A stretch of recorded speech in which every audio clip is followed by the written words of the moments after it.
on construit en faisant et en apprenant. Et on ne sait pas vers où on va.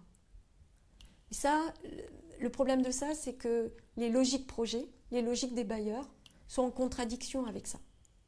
Et donc la difficulté, c'est d'arriver à articuler une démarche qu'on a envie d'avoir et qui est à chaque fois de corriger en fonction de ce qu'on repère d'inégalités, de choses qui ne fonctionnent pas, etc. Comme la démarche du GRET vraiment insiste sur ce point-là, et je pense que c'est vraiment le point fort.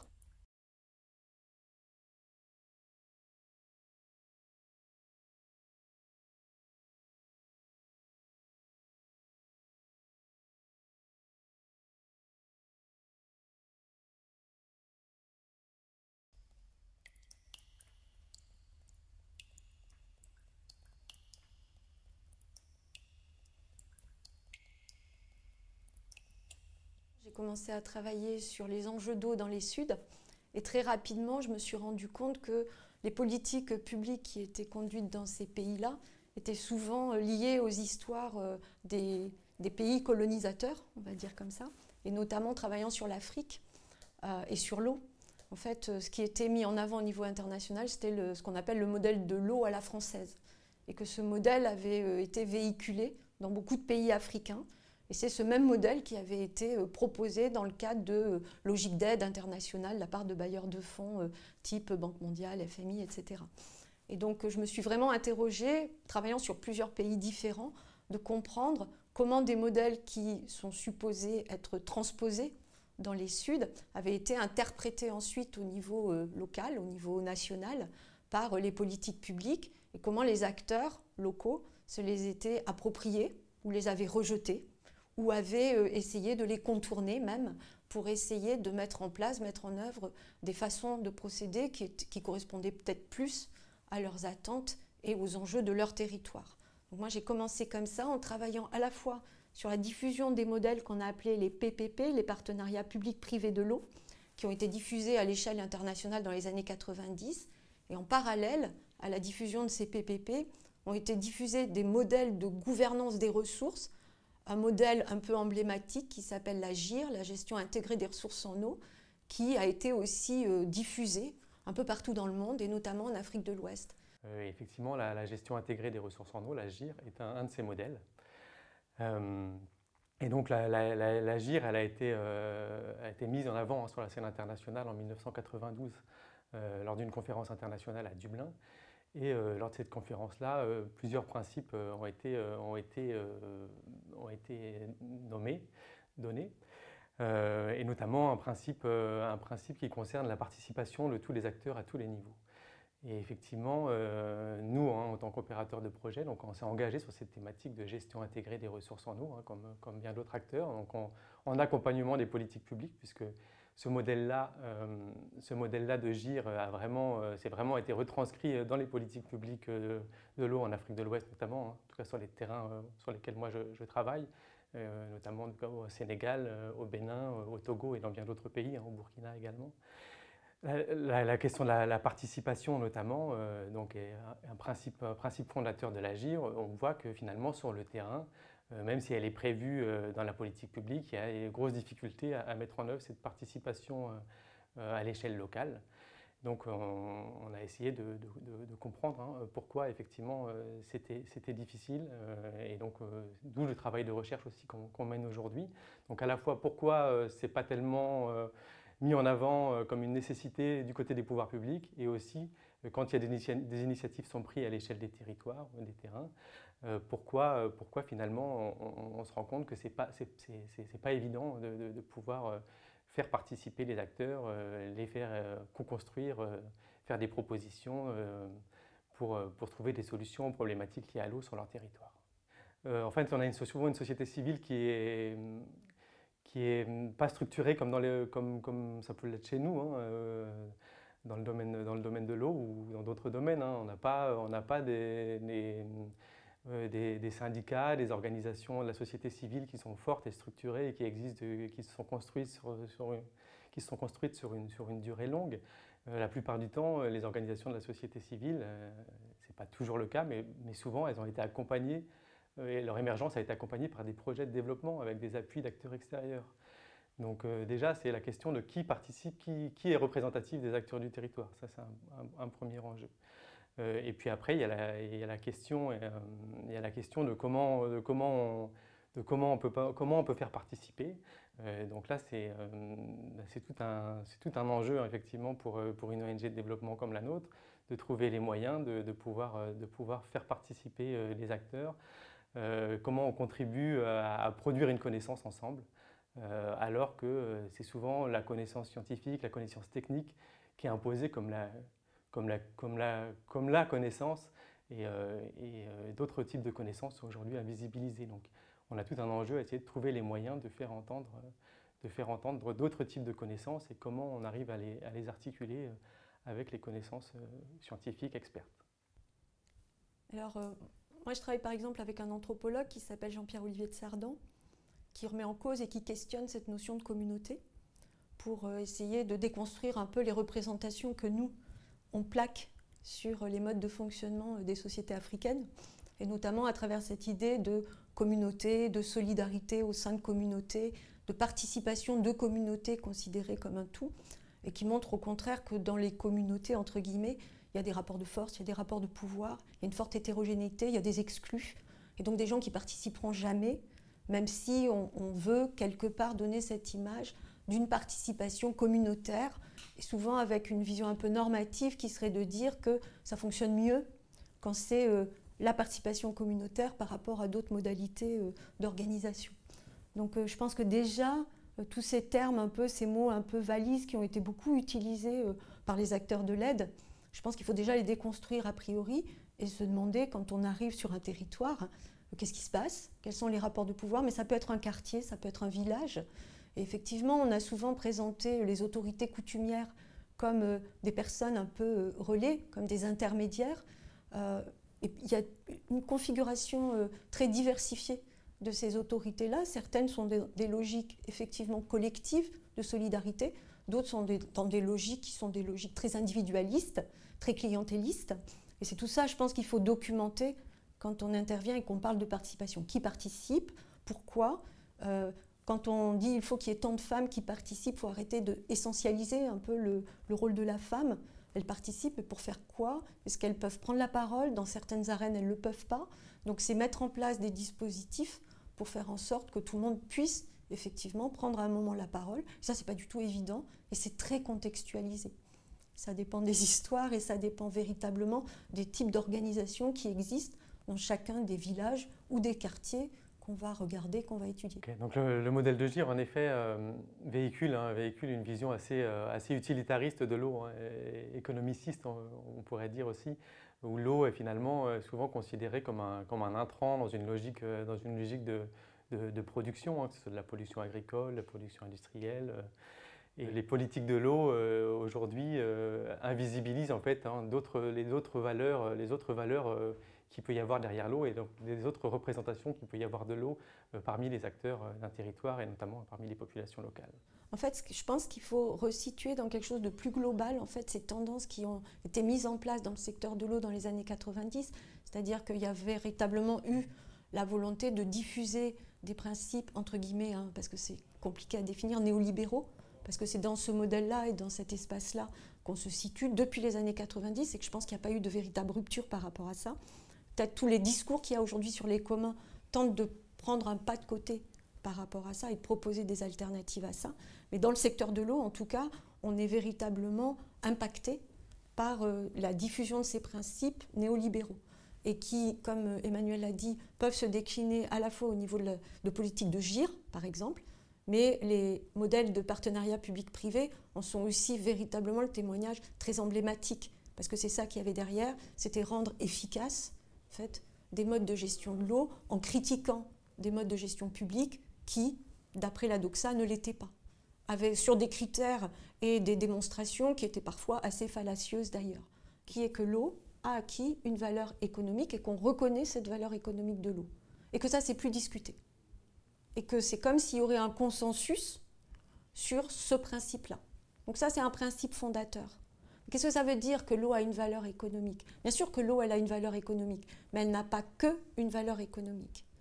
Donc c'est un peu ça ce qu'on discute. Et là, je pense que la littérature sur les communs et le fait que les approches par les communs aujourd'hui se développent autant permettent de questionner ça.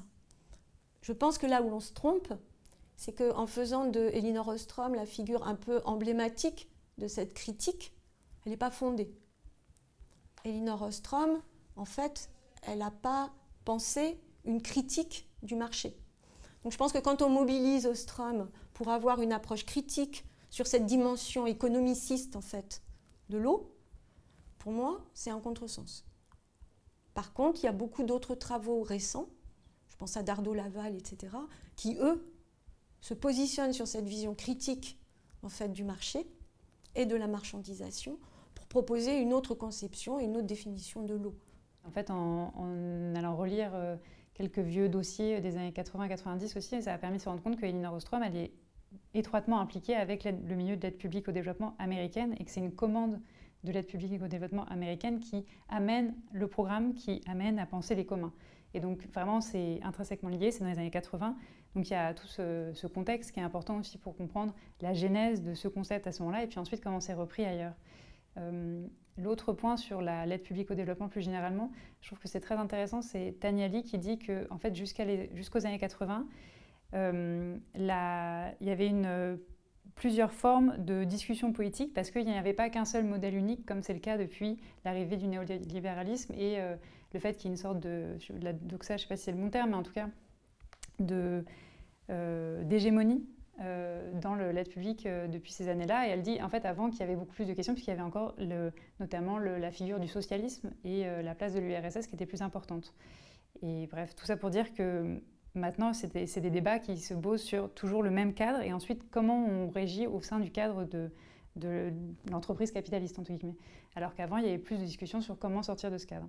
Le programme de recherche-action, du coup, sur les communs, il y a des hypothèses de départ qui sont de dire que à la fois un opérateur de développement peut essayer de créer les conditions pour l'émergence de formes de commoning et de dynamique de commun. Ça, c'est un premier point. Et puis, il y en a un second qui est que ces formes de commoning, elles peuvent permettre d'amener à plus de justice sociale et environnementale, notamment parce que Ostrom a prouvé dans ses travaux que les formes d'organisation en commun amènent plus de durabilité des ressources. C'est un des points très importants qui est repris dans le programme et qui est une des hypothèses fondamentales. Comment on essaye de travailler là-dessus? Donc, dès le départ, le programme il avait un lien avec plusieurs chercheurs. Il y a des personnes qui ont été impliquées, à la fois des chercheurs engagés dans le milieu de l'aide publique au développement, donc des personnes de l'AFD, des personnes du CIRAD, qui sont des instituts un peu mixtes entre recherche et projet de développement. Et puis, petit à petit, il y a aussi d'autres types de recherche. Donc, il y a Catherine qui a été impliquée à partir de 2021 et d'autres chercheurs plus critiques pour avoir plusieurs courants, plusieurs visions sur la question des communs.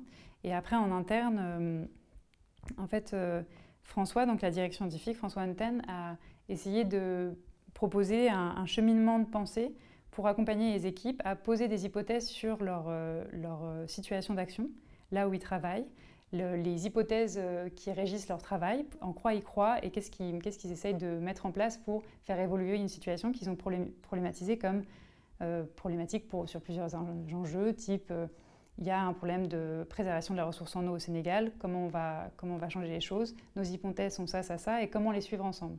Et donc à partir de ça, on a décidé d'avoir des réunions régulières avec ces équipes-là, qui observent dans leur situation d'action, eux, ce qu'ils font, et puis comment les acteurs réagissent et qu'est-ce qui évolue dans la situation.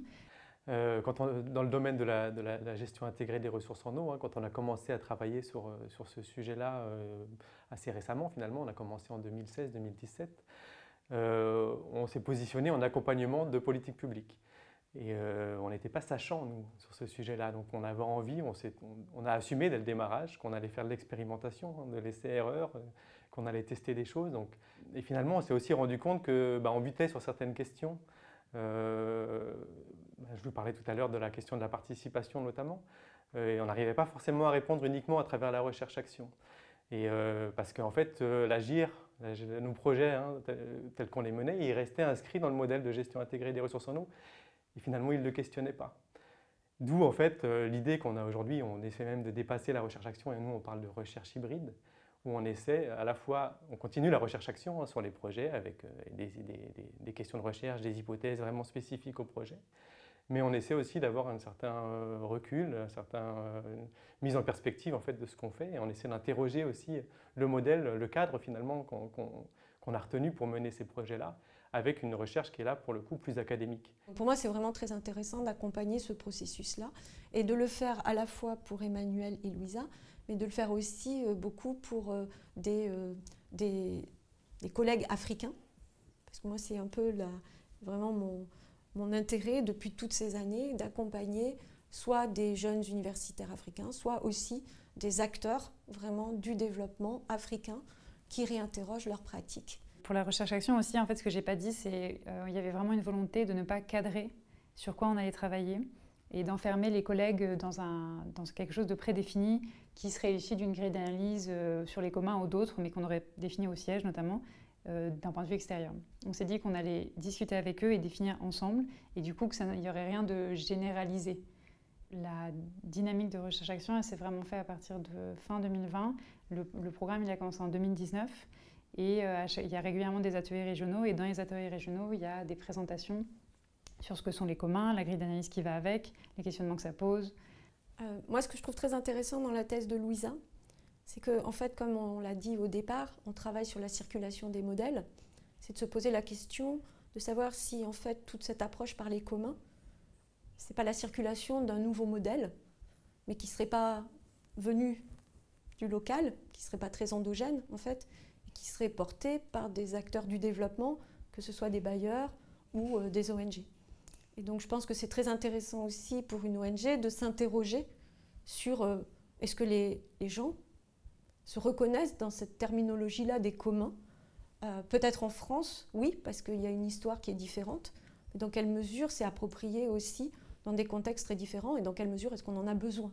Les critiques que l'on a adressées au modèle de l'AGIR, des PPP dont on vient de discuter, je pense qu'il faut véritablement se le poser aussi de manière très réflexive sur un modèle tel que le modèle de l'approche par les communs. C'est quelque chose qui est porté par l'Agence française de développement. Donc il faut recontextualiser aussi qui s'est associé à des chercheurs, des académiques, pour construire aussi un discours de légitimation sur cette approche par les communs. Donc moi, ce que je dis, c'est que c'est important pour nous chercheurs de nous interroger, comme on a pu le faire sur les PPP, comme on a pu le faire sur l'AGIR et sur bien d'autres modèles, sur cette circulation, d'où ça vient, pourquoi à ce moment-là, et quelle est véritablement la co-construction de cette notion-là et de tout le paradigme autour, et donc du coup de tous les outils, les instruments, les modalités d'action. C'est-à-dire si on veut véritablement prendre au sérieux ce qui se passe aux échelles locales, il faut s'interroger sur la diversité et pas sur l'unité. Et il faut aussi s'interroger sur qu'est-ce qu'on veut diffuser et la réplicabilité en fait. Je pense qu'au contraire, c'est l'hétérogénéité des expériences et que le problème des bailleurs et de beaucoup d'acteurs, c'est que ça ne fasse pas modèle justement. Parce que c'est beaucoup plus simple de le traduire en termes de politique quand on a un modèle avec des principes clairement identifiés. Donc ça, c'est une vision du développement. Et puis, il y a d'autres visions qui mettent l'accent plus sur l'hétérogénéité et la remise en cause de cette idée d'un modèle de développement. C'est que, moi, je ne sais pas ce que ça veut dire, le modèle de l'approche par les communs. Donc, je le questionne. C'est-à-dire que dans ce processus de construction de l'approche par les communs, il y a cette idée que la finalité n'est pas prédéfinie. Je pense que c'est ce qui fait la grosse différence avec beaucoup d'autres modèles. Donc pour moi, c'est ça qui est très intéressant aussi comme chercheur de voir, c'est-à-dire c'est jusqu'où une structure telle qu'une ONG peut innover compte tenu de contraintes qui sont des contraintes financières, des contraintes de bailleurs, etc. On avait une idée de projet qui était de voir comment justement cette approche par les communs permettait de repenser les modèles de l'aide publique au développement en France. Et ça, je pense que c'est une vraie question. Bon, c'est vraiment le début, les balbutiements. Mais je pense que ça, c'est le cœur du propos quand on travaille sur la circulation des modèles de développement. Et donc là, on est dans des logiques de co-construction aujourd'hui. Donc on essaie effectivement de réfléchir ensemble, de poser ensemble les problèmes, d'identifier les problèmes et de rechercher des solutions. Mais la co-construction, elle reste encore un peu cadrée en fait. Elle reste cadrée parce qu'on a un objectif qui a été fixé dans le cadre d'un projet, parce que les outils qu'on utilise, la méthodologie qu'on utilise, ça reste des méthodologies qui viennent du Nord et qui sont un peu imposées en termes de démarche. Et donc nous aujourd'hui, on s'intéresse à essayer de dépasser ça. Donc on est en train d'explorer ce que pourrait être peut-être la co-création. Et donc ça passe déjà par essayer de comprendre quels sont les référentiels en fait, de toutes les populations, enfin de tous les participants en fait à cette réflexion, à cette co-construction, à cette co-création, pardon. Et donc ça invite effectivement à essayer de comprendre quelles sont les représentations de l'eau, quelles sont les représentations du territoire. On a parlé tout à l'heure effectivement qu'on avait des représentations qui étaient souvent dans les politiques publiques qui sont très liées à des enjeux économiques. Quand on commence à creuser cette question de représentation de l'eau à l'échelle des territoires, on a des réponses complètement différentes. Moi, j'étais récemment au Bénin, on est dans la vallée de l'Ouémé, du fleuve Ouémé. C'est le berceau du vaudou. Quand on questionne l'eau, très vite, on se rend compte qu'on a toute une dimension de l'invisible autour de l'eau, au sein de ces populations-là. Donc qui sont très intéressantes, mais qui aujourd'hui, quand on regarde les politiques publiques de l'eau et de la gestion intégrée des ressources en eau au Bénin, il y a 2 lignes là-dessus sur les politiques publiques, sur la question des traditions. Tout le reste, effectivement, c'est un enjeu, ce sont des enjeux modernes, on va dire, de l'eau. Il faut que l'eau soit utile, il faut que l'eau soit rentable, il faut vraiment c'est vraiment cette logique-là qui est aujourd'hui retenue. Et tant qu'on n'aura pas essayé de comprendre quelles sont la diversité des représentations, on n'arrivera pas à co-créer. Moi, je voulais juste témoigner sur cette question de la co-création qui renvoie à la part du sensible, en fait. Qu'est-ce qui nous relie, en fait, à l'environnement? Qu'est-ce qui nous relie à l'eau? Et moi, je travaille avec des anthropologues de l'université de Chiang Mai, en Thaïlande, qui vraiment essayent de restituer et de mettre en visibilité, justement, ces représentations et ces rapports à l'eau des villageoines du nord de la Thaïlande, en passant par l'art, et notamment en passant par le dessin, et qui demandent aux populations mais non pas d'illustrer, mais de vraiment traduire par le dessin leur rapport sensible au Mékong, par exemple, au fleuve Mékong, aux rivières, aux lacs, etc. Et très sincèrement, ça donne des choses extraordinaires. Il y a un ouvrage qui va être publié là très prochainement et qui restitue ces dessins, accompagnés de textes des anthropologues.